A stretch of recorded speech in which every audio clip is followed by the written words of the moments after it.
السلام علیکم دوستوں، میں ہوں عتیق الرحمان اور آپ دیکھنا شروع کر چکے ہیں ہند ٹی وی آفیشیل۔ ہجرت مدینہ سے پہلے ریاست مدینہ کا دور دور تک کوئی نام و نشان نہیں تھا، بلکہ اس شہر کا نام بھی یثرب تھا، یعنی کہ بلاؤں کی جگہ۔ اور یہاں پر عرب کے دو قبیلے اور اوس اور خزرج آباد تھے، اور کچھ یہودی قبیلے بھی رہتے تھے۔ یہودی بڑے اتفاق کے ساتھ مل جل کر رہتے تھے، جبکہ عرب اپنی فطرت کے مطابق ہمیشہ ایک دوسرے سے لڑائی کرتے رہتے تھے، جس کا فائدہ یقیناً یہودی ہی اٹھایا کرتے تھے۔ مگر کیسے؟ بزنس اوس اور خزرج تو مدینے میں کوئی بازار بناتے ہی نہیں تھے، کیونکہ دشمنی کی وجہ سے یا ایک دوسرے کے بازار سے کچھ نہیں خریدتے تھے۔ تو اس کا فائدہ یہودیوں نے اٹھایا۔ انہوں نے مدینے کا مین بازار اپنے علاقے میں بنایا، جہاں سے مدینے کے سارے لوگ خرید و فروخت کرتے تھے۔ اس طرح مدینے کی ساری اکنامی پر یہودیوں کا کنٹرول ہو گیا تھا۔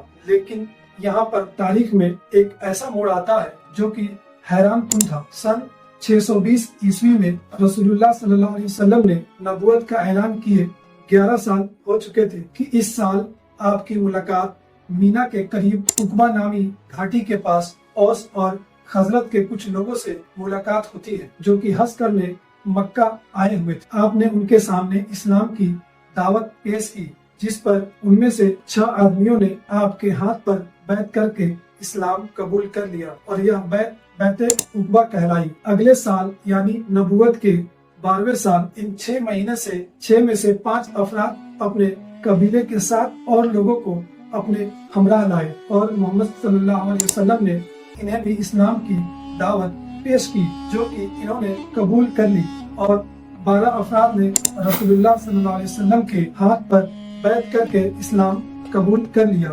اس بیعت کو بیعت عقبہ اولیٰ کہا جانے لگا۔ اور تیسرے سال یعنی نبوت کے 13ویں سال 72 افراد نے اسی عقبہ کے مقام پر بیعت کی، جو کہ بیعت عقبہ ثانیہ کہلائی۔ لیکن بیعت کی شرائط کیا تھی؟ 5 شرائط تھی، یہ کہ ہم خدا واحد کے علاوہ دوسرے کسی کی عبادت نہیں کریں گے، ہم چوری اور زنا کاری نہیں کریں گے، ہم کسی پر جھوٹی تہمت نہیں لگائیں گے، ہم اپنی اولادوں کو قتل نہیں کریں گے، ہم نبی کریم کی صلی اللہ علیہ وسلم کی اطاعت کریں گے۔ اس موقع پر نبی کریم صلی اللہ علیہ وسلم نے فرمایا، تم میں سے جس نے اس بیعت کی پابندی کی اس کے لیے جنت ہے، اور اگر کسی نے ان امور میں کوئی خیانت کی تو اس کا معاملہ اللہ کے سپرد ہے۔ تو اس طرح 3 سال تک اوس اور خزرج کے افراد نے اسلام قبول کیا، اور اسلام مکے سے نکل کر مدینہ کے حدود میں داخل ہوا۔ اور تیسرے ہی سال اہل یثرب نے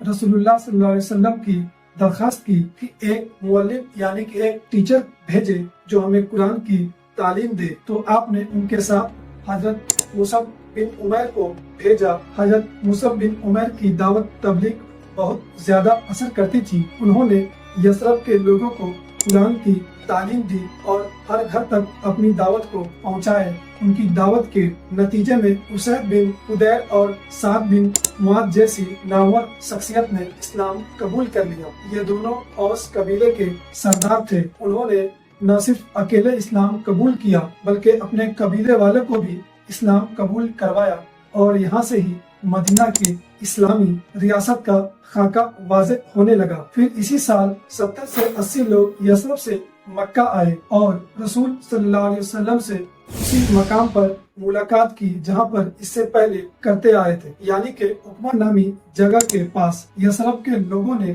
رسول صلی اللہ علیہ وسلم سے وفاداری کا اظہار کیا اور آپ کو مدینہ منتقل ہونے کی پیشکش بھی کر دی، اور رسول اللہ صلی اللہ علیہ وسلم پر اپنی جان دینے تک کا نچھاور کرنے کی بات کہنے لگے۔ تو رسول صلی اللہ علیہ وسلم نے بھی ان کی باتوں پر یقین آنے لگا، اور چونکہ مکہ کے مشرکین آپ کی جان کے دشمن بن گئے تھے، تو آپ نے 26 صفر یعنی کہ 9 ستمبر 622 عیسوی کی رات حضرت علی کو اہل مکہ کی امانت دے کر اپنے بستر پر سلا دیا، اور نہایت خاموشی کے ساتھ اپنے گھر سے نکل کر سب سے پہلے حضرت ابو بکر صدیق کے گھر آئے، اور پھر ابو بکر کے ہمراہ 3 دن تک غار سور میں پناہ لی، اور یکم ربیع اول یعنی کہ 13 ستمبر 622 عیسوی کو اونٹوں پر سوار ہو کر بچتے بچاتے 20 ستمبر 622 عیسوی کو بروز پیر मदीना के मजाफाती इलाके कुबा में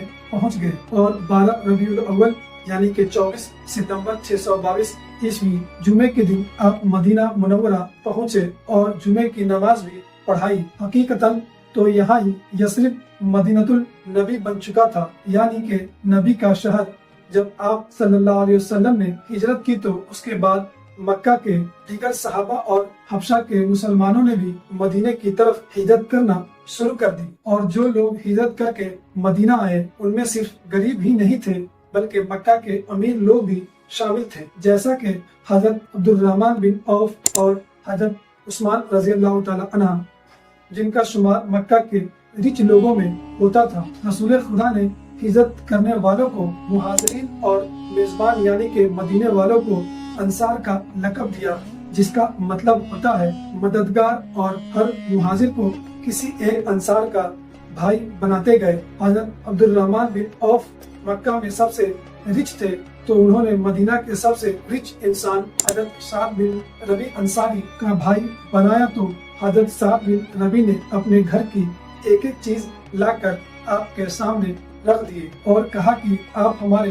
भाई हैं, इसलिए सब सामान में से आधा आधा आपका और आधा हमारा होगा। यहाँ तक कि हजरत साद की 2 बीवियां थी, वो भी उन्होंने हजरत अब्दुर्रहमान बिन औफ के सामने लाकर पेश की और कहा कि इनमें से जिसे आप पसंद करेंगे मैं उसे तलाक दे दूंगा, आप उससे शादी कर लेना। मगर हजरत अब्दुर्रहमान बिन औफ ने न तो सामान लिया और न ही किसी बीवी को आपने साफ लफ्जों में शुक्रिया अदा करते हुए दुआ दी और कहा कि आप मुझे बाजार का रास्ता बता दीजिए।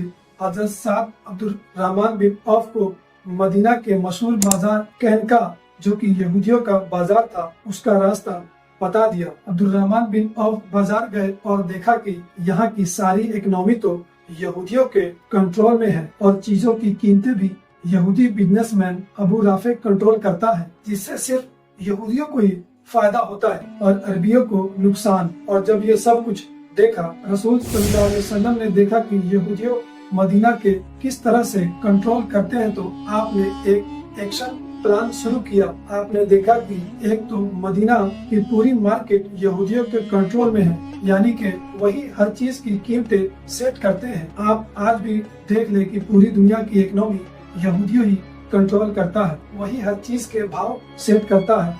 और दूसरी बात रसूल सल्लल्लाहु अलैहि वसल्लम ने यह देखी कि कोई भी बड़ा से बड़ा अरबी ताजिर यहूदियों के खिलाफ अपनी जबान नहीं खोल सकता। उसकी वजह थी कि यहूदियों ने उनका मुंह बंद करने के लिए सूद पर बहुत ज्यादा कर्ज दिया हुआ था, जैसा कि आज भी कोई भी यहूदियों के खिलाफ अपनी जबान दराज नहीं कर सकता, क्योंकि सारे ही मुल्क इनके कर्जों तले दबे हुए हैं। और तीसरी चीज जो रसूल सल्लल्लाहु अलैहि वसल्लम ने देखी वह थी इंटरटेनमेंट। यहूदियों ने अरबियों को नाच गाने और गेम्स में फंसा रखा था ताकि वह कभी भी हमसे आगे न बढ़ सके। और आप देखें कि आज भी पूरी दुनिया की बेस्ट इंटरटेनमेंट इंडस्ट्री यहूदियों की कंट्रोल में है, यहाँ तक कि हॉलीवुड इंडस्ट्रीज, पॉर्न इंडस्ट्रीज और सबसे बढ़कर यह शराब की इंडस्ट्री को भी यहूदी ही कंट्रोल करते थे, जिससे यहूदियों का बहुत ज्यादा पैसा बनाते थे। हिजरत मदीना के बाद रसूल सल्लल्लाहु अलैहि वसल्लम ने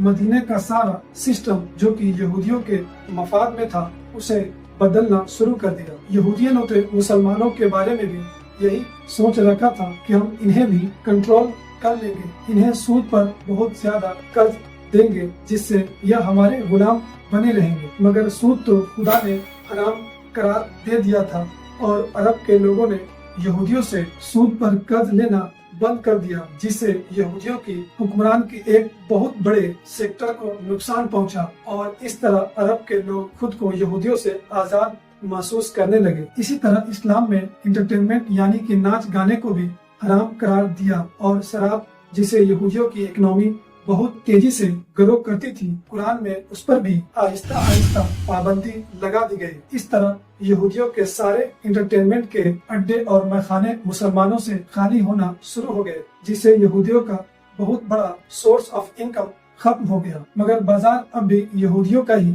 इस्तेमाल किया जा रहा था। इसके लिए रसूलुल्लाह सल्लल्लाहु अलैहि वसल्लम के पास 2 ही रास्ते थे, या तो यहूदियों के बाजार का मुकम्मल बाइकाट कर देते या फिर अपना एक नया बाजार बनाते। तो रसूल सल्लल्लाहु अलैहि वसल्लम ने बहुत ही समझदारी के साथ नया बाजार बनाने की फैसला किया। आपने एक नई मार्केट बनाई जो कि मस्जिद नबी के करीब ही था। यह मार्केट यहूदियों के मार्केट से कुछ ही फासले पर थी और बहुत ज्यादा कंजेस्टेड नहीं थी, बल्कि काफी खुली और कुशादा थी, जहाँ पर किसी भी ताजिर को आने और खेमा लगाने की खुली इजाजत थी। चीजों की कीमतें यहूदियों के मार्केट से काफी कम और टैक्स तो बिल्कुल भी नहीं थी, जबकि यहूदी अच्छा खासा टैक्स लगाते थे। यही वजह थी कि खरीदारों का रुख मदीना की मार्केट की तरफ होने लगा। मदीने का यह बाजार खरीद और फरोख्त का अच्छा खासा मरकज बन गया और आहिस्ता आहिस्ता मुसलमानों के बाजार की इकोनॉमी यहूदियों के बाजार की इकोनॉमी के बराबर होने लगी। उसकी वजह यह थी कि इस मार्केट का सारा कंट्रोल रसूल सल्लल्लाहु अलैहि वसल्लम ने अपने हाथों में रख रखा था। जुल्म और ज्यादती के खिलाफ सख्ती से एक्शन लेते थे। यही वजह थी कि जहां यहूदियों के बाजार में अमीर लोग गरीब पर जुल्म किया करते थे, तो वहीं मदीने के बाजार में गरीब और अमीर को बराबर समझा जाता था। और रसूल सल्लल्लाहु अलैहि वसल्लम ने फरमाया, मजदूर की तनख्वाह उसका पसीना खुश्क होने से पहले उसे दे दिया करो। इससे मजदूर को तो तनख्वाह मिल ही जाती थी, लेकिन फायदा इससे मदीने की मार्केट का ही होता था, क्योंकि मजदूर इसी मार्केट में आकर वो पैसे खर्च किया करते थे, जिसकी वजह से मदीना में ट्रांजैक्शन बहुत तेजी से होने लगी और इस तरह से इस बाजार की इकोनॉमी यहूदियों की बाजार की इकोनॉमी से आगे बढ़ने लगी। हजरत अब्दुल रहमान बिन औफ यहूदियों के सबसे बड़े ताजिर अबू राफे की ताकत को खत्म करके मदीना के सबसे बड़े ताजिर बनने लगे। पहले तो यहूदियों का ही यही ख्याल था कि मुसलमान हमारा कुछ नहीं बिगाड़ सकते, हम इन्हें भी कर्ज तले दबा कर और मजीद पैसा कमाएंगे। यही वजह थी कि जब हिजरत करके मुसलमान मदीने आए तो इन्हीं यहूदियों ने एक एग्रीमेंट भी साइन कर ली थी कि हम आपके खिलाफ किसी का साथ नहीं देंगे। लेकिन जब मुसलमानों ने यहूदियों को इतनी बुरी तरीके से नुकसान पहुंचाया और उसकी इकोनॉमी को बिल्कुल खत्म कर दिया, तो इन्होंने बदले के तौर पर खंदक की जंग में मदीना वालों की बजाय मक्का वालों का साथ दिया। मगर अब तक बहुत देर हो चुकी थी।